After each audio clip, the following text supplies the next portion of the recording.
Pilipinas, magandang araw po sa inyo. Luzon, Visayas at Mindanao. Ka-coffee si Bato. Abay, mukhang manglalaban ito ah. Hindi raw siya papayag na maaresto siya ng ICC, ng International Criminal Court. Oy, di ba? Sabi niya ayaw niya na nagbabago ng statement. Bakit nag-iiba yung tono niya ngayon?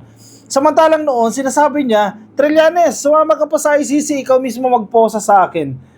Yung ganyang statement, ibig sabihin, willing kang isubject yung sarili mo kung if ever makapaglabas ng warrant of arrest itong ICC. Pero ngayon, iba na ang tono ni Bato. Yan ang sinasabi natin eh. Nag-iiba-iba ng circumstances eh. Kahapon, binibira niya si PBBM, bakit nagbago daw ng stand nito patungkol dito sa ICC. Kasi sinasabi ni Lucas Bersamin, kapag Interpol na ang humingi ng tulong, magiging favorable po yung response ng gobyerno ng Pilipinas dahil miyembro tayo ng Interpol. Sige, mukhang manlalaban itong si Bato eh. Si Digong. Si Digong kaya manlalaban, I think hindi rin papahuli yan. Siyempre magtatago yung mga yan. Akala ko noon matapang. Akala ko noon hindi sila takot sa ICC. Ngayon, medyo malambot na ang Pilipinas. Mukhang matutuluyan na talaga silang ma-issue ng warrant of arrest at Interpol yung magsaserve ng warrant of arrest na yan. Kaya ngayon, nag-iinit na ang ulo nito mga DDS. Itong sila Bato. Tingnan natin. Headline, nasaan to? Radyo Pilipinas. Radyo Pilipinas ka-coffee. Yang pahayagan na yan. Senator Bato de la Rosa, hindi papayag na maaresto ng ICC. Anong magagawa niya kung nandiyan na yung warrant of arrest? Hindi siya paparesto. Ibig sabihin, ano yan? Magtatago. Ay, bakit nagtago? Kala ko matapang. Di ba noon sabi niya hindi siya magtatago, harapin niya yan. O bakit parang hindi siya papayag? Dalawa lang yan eh. Either manlaban siya, kapag isa-serve na ng Interpol, yung kanyang warrant of arrest, manlaban siya, may matsugi o siya matsugi, or magtago na siya kapag nakatunog siya na may warrant of arrest na. Kasi mabilis siya naman matutunugan yan eh. Kung meron ng warrant of arrest eh, senador siya, syempre may access din yan eh sa mga ganyang confidential information. Bakit naduwag? Bakit nag-iba ng statement? Ayaw nyo sa tambalos-los ah. Ayaw nyo sa pabago-bagong statement, bakit ito nag-iiba ng tono? Punahin nyo yung sarili nyo. Naninindigan si Senador Ronald Bato de la Rosa na hindi siya papayag. Firm ka-coffee. Hindi siya papayag na magpa-aresto sa International Criminal Court. Come what may yan. Hindi ako papayag na ma-aresto ng ICC. Bakit?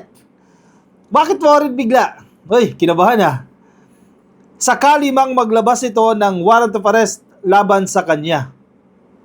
Matatandaang nahaharap ang senador sa kasong, mabibigat ito ka-coffee, crimes against humanity dahil sa pagpapatupad ng tukhang ng administrasyon ni Digong kung saan si De La Rosa ang nooy Philippine National Police. Isa naman ang sinasabi ni Bato dyan eh. Wala kasing jurisdiction yung ICC. Yan naman ang narrative niya dyan. Si PBBM, yan din naman ang narrative. Hindi naman nagbabago si PBBM kahit sabihin ng mga DDS na pabago-bago ng statement si PBBM. Fake news yan. Hindi naman nagbago. Yun pa rin po yung stand ng ating presidente na walang jurisdiction ang ICC sa atin. Pero, sabi ni Lucas Bersamin, kapag lumapit sa Interpol ang ICC, wala tayong magagawa kundi tulungan ng Interpol. Yari na kayo dyan.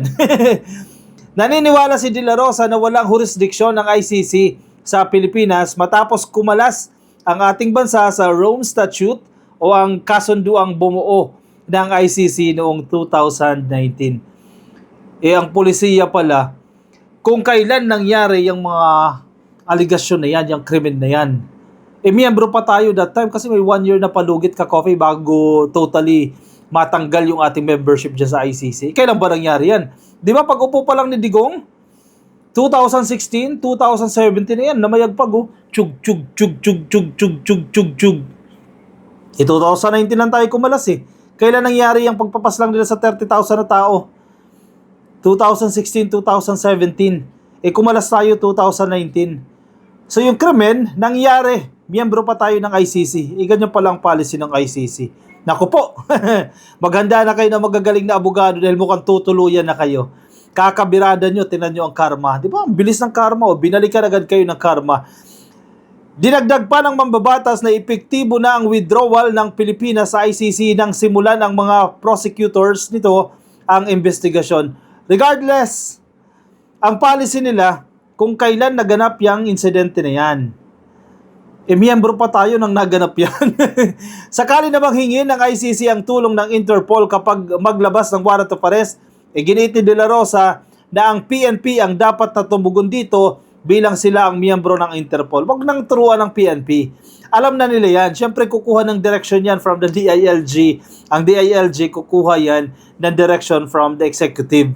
Ang presidente, dahil foreign policy yan ka-coffee, kapag humingi ng tulong ang Interpol, definitely makakarating yan sa presidente.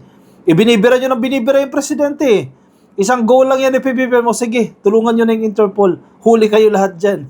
Unless magtago kayo, unless manlaban kayo. Maaari rin na niyang igiit ng PNP na wala ng binding effect ang ICC sa ating bansa bilang hindi na nila tayo miyembro. Nako, nagsuggest pa si Bato. Nagsasuggest pa sa PNP. Oh, PNP, sabi ng dati yung boss. Sabi ni dating PNP Chief Bato de la Rosa, sabihin nyo raw, wala nang binding effect ang ICC. Hoy, naging abogado na naman si Bato dito Nagsuggest pa para hindi ma-aresto maaari niyang igiit ng PNP na wala nang binding effect ang ICC. Ayan, PNP, meron na kayong ideya. Sabi ni Bato. Nasa side niya kung pakikinggan niyo si Bato. Pero I doubt na makikinig si PNP Chief Marbil o kung sino man po yung successor niya sa sinasabi ni Bato. Siyempre, kukuha yan sa leadership. Kukuha yan ng direction from the higher-ups. Kung inyong matatandaan, matapang si Bato noon. Last year ito Yan May 7 to 2024. Yan, balita ng PNA, ka-coffee, Philippine News Agency. Mayo 2024. Bato! Headline to Bato dares Trillanes to join ICC for his and Duterte's arrest. Ang tapang, di ba? Trillanes, sabi ni Bato. Sumama ka pa sa ICC at ikaw mismo yung mag-post sa akin. Yung ganyang sentimiento, anong ibig sabihin yan? Isinasubject niya yung sarili niya. Willing siyang magpa-aresto. If ever man, aarestoin siya ng ICC. Nung May May 2024. Sige, dahil syempre, medyo malabo-labo pa yung sitwasyon yan. That time, willing siya. Ngayon, hindi na. Hindi na, kasi medyo nagkakaroon na ng linaw Hindi na siya interested. Nawala ang tapang. Noon, umiyak pa ito ka-coffee. Ayaw niyang makulong, di ba? Kasi di niya na daw di raw siya madadalaw ng kanyang mga apo. Kapag sa Europa siya nakulong, pwede naman, request lang kayo. Senator Ronald Bato de la Rosa, itong balita ito ka-coffee, Mayo May 7, 2024. Ito for context lang, no? Senator Ronald Bato de la Rosa on Tuesday challenged former Senator Antonio Trillanes to come along if agents of the International Criminal Court arrest him and former President Rodrigo R. Duterte. Tapang ni Bato. Hindi na nga ganyan yung route. Nag-iba na. Dahil nagkaroon na ng idea ang ICC, and I think alam na naman nila yan. Bago pa masabihin ni Lucas Bersamin yan, alam na ng ICC yan, na idadaan nila ng Interpol yan. Dahil medyo mahihirapan sila Kapag ICC agents mismo ang pupunta dito sa Pilipinas at magsaserve sila ng warrant, definitely mahihirapan sila. Dahil yung stand ng ating gobyerno, from the very beginning, yan naman ang sinasabi ni PBBM wala silang jurisdiction dyan. So, ayan, nagkaroon na ng ideya. Wise din tong si Lucas Bersamin yung kanya mga ganyang statement. Ganito yung gawin nyo. Yan ang basa ko no? Sa sinabi ni Lucas Bersamin, kapag Interpol na, wala kaming magagawa dyan kundi tulungan. Nagkaroon ng ideya. Though alam na ng ICC na-confirm sa communication theory. Na-confirm ang ibig sabihin. Kumbaga may doubts pa sila noon, yan, pwede na. Wala nang doubts kasi mismong little president na Si ES na nagsasabi na pwede natin idaan sa Interpol. Kaya ngayon, kinakabahan tong grupo nila Digong, nila Bato. Kaya hindi raw sila papayag na maaresto. May sinabi rin si Bato, kung inyo natatandaan, last year din yan, November ata yun, o December. Sabi niya, tatakbo daw siya ng Korte Suprema. Magpapatulong siya sa Korte Suprema. If ever mag-issue ng warrant of arrest itong ICC. Sige, gawin niya. Habang senador pa siya. Dahil kapag, na siya, ordinary citizen na lang siya, mukhang mahihirap-hirapan siya. Kung di siya manalo sa pagkasenador, tanggal ang kanyang immunity dyan. Tanggal ang kanyang protection. Kahit nga ngayon, senador siya yung protection niya, hindi siya kayang protektahan laban sa pag-aresto ng Interpol. Kaya kailangan niya manalo para kahit pa paano tumibay-tibay yung protection niya. This, after Trillanes announced in a press conference that the Rome Statute is set to issue a warrant of arrest against De La Rosa Duterte and other accused of human rights violations during the previous administration's war on drug. Actually, napasok si Trillanes dito. Kasi itong statement na ito ni Trillanes, Mayo pa. May 2024 pa. Yan ang petsa na ngayon. Wala pa rin yung warrant of arrest, no? Sabi ni Bato, go ahead. Oy, tapa nga. Make my day, Mr. Trillanes. Sabihan mo. Exclamation mark. Go ahead. Make my day, Mr. Trillanes. Sabihan mo. Sige kang ngak-ngak ng ICC. Kahit sumama ka pa, mag-serve ng warrant. Ikaw mismo ang magposas sa akin. O, di ba? Ang tapang ni Bato dyan, oh. Si Trillanes pa raw mismo ang magposa sa kanya. Noon yan. Noong May 2024 yan. Pero nag-iba na ng tono ngayon si Bato. Hindi na ganyan. Ngayon, hindi ako papayag. Manlalaban ata ang datingan nito. Hindi ako papayag na maaresto siya o na mapusasan siya ng ICC. O sir, ano nangyari? Ba't nag-iba ng tono? Di ba? Nag-iba ng circumstance, kaya nag-iba kayo ng tono. Kaya wag niyong bibirahin si PBBM if ever man magbago yung kanyang stand on certain issue. Kasi nag-iiba ng circumstance. Ganyan din yan. Kahapon, di ba, binibira ni Bato si PBBM. Bakit nag-iba daw ang stand sa ICC? Sir, kasi nag-iba ng circumstance. Yan din ang nangyayari sa inyo. De La Rosa also strongly denied the accusation of Trillanes that Duterte is the brains behind the PIDEA leaks. Yan. The Committee of Public Order and Dangerous Drugs, which De La Rosa chairs, is investigating how supposedly confidential Philippine Drug Enforcement Agency documents were made public. Ito yung peking dokumento ni Jonathan Morales. Natatandaan ninyo? Di ba? Si De La Rosa naman, binigyan niya pa ng mahabang airtime si Jonathan Morales. Puro kasinungalingan na ngayon pinagsasasabi. Di ba? Alam mo kung bakit ginawa ni Bato yan? Kasi si Jonathan Morales, puppet din yan, control din eh. Ngak-ngak against the president. So ito namang si Bato, syempre, siya ang chairman ng committee diyan sa Senado eh. O sige, bigyan kita ng airtime. Magsalita ka lang na magsalita dyan. Hindi nga pinuputol eh. Kahit napakahaba na ng litanya ni Jonathan Morales. Ibig sabihin, inalaw itong tao na to na siraan ng presidente. Yan, hanggang sa ginawa na nila yung mga fake video, mga pulburon video na eventually lumabas na peke. Nagawa-gawa lang na AI-generated yung mga video. Tingnan nyo ka-coffee ang pinaggagawa ninyo ngayon. Tapos ngayon, matatakot kayo ngayon. O hindi raw papayag na maaresto ng ICC. He said that as a former senator, Trillanes should know that no one should dictate any senator what to do. Wow! Nakita niya ba na inutusan ako?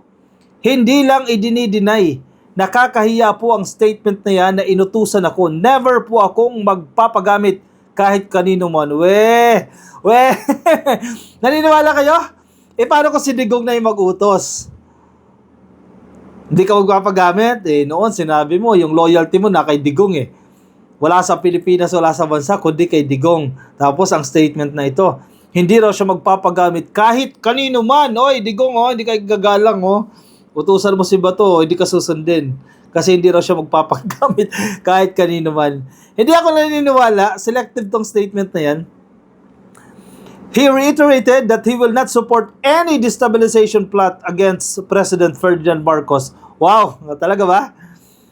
Yung literal na destabilization plot, pero maraming indirect destabilization plot or indirect strategies para ma-destabilize itong gobyerno para siraan ang administrasyon. Hindi kaya parte siya doon. Oy! I want a stable government. Yun naman pala eh. I want a stable dispensation. Ayoko po na masira yung ating gobyerno. Kung masira ang ating gobyerno, masisira din ang ating pamumuhay. Sabi ni Bato, noong May 2024. Kahapon, iba yung statement niya. Sabi niya, leaderless ang bansa. Wala daw pong tumatayong leader. Hindi raw alam kung saan ang patungo, ano ang direksyon. Pero, noong 2024, ang sabi niya, ayaw niyang masira ang gobyerno. Yan itong ginagawa niyo. Hindi niyo ba sinisira ang gobyerno sa ginagawa niyo ngayon? Oy, sabihin ba yan sa mga DDS, mga kapwa DDS, hindi niyo ba sinisira ang gobyerno sa pinaggagawa ninyo? Yung paggawa ninyo ng fake video ni PBBM, hindi ba paninira sa gobyerno yan? Di ba para mawala yung tiwala ng taong bayan sa presidente? Mag-aklas, pumunta ng EDSA, hindi ba paninira ng gobyerno yan? Yung pinaggagawa nila Maharlika, pinaggagawa nila Harry Roque, nila Jay Sonsa at ng iba pa, hindi ba paninira sa gobyerno yan? Uy, mag-usap-usap kayo dyan. Mukhang wala kayong GC sa ginagawa nyo yan. Ay nako, mukhang palubog kayo. Mukhang palubog kayo niyan ha. Binabalikan kayo ng karma. ICC! Yan, kalampag, kalampag, kalampag, kalampag. Yan o. Tinuruan na kayo ng style ni Lucas Bersamin o. Nagsuggest na ng route. Idaan nyo raw sa Interpol. Para wala nang kawala. Mahuli ang dapat mahuli. O siya, sige, komento po ang inyong mga nais sabihin. Ang inyong mga reaksyon, dyan po sa ating comment section, ilagay nyo lang po yan dyan sa baba. Yung mga nasa Facebook, baka di pa po kayo naka-like at di pa kayo naka-follow sa ating Facebook page, yan, nandyan dyan sa taas ka-coffee, like and follow.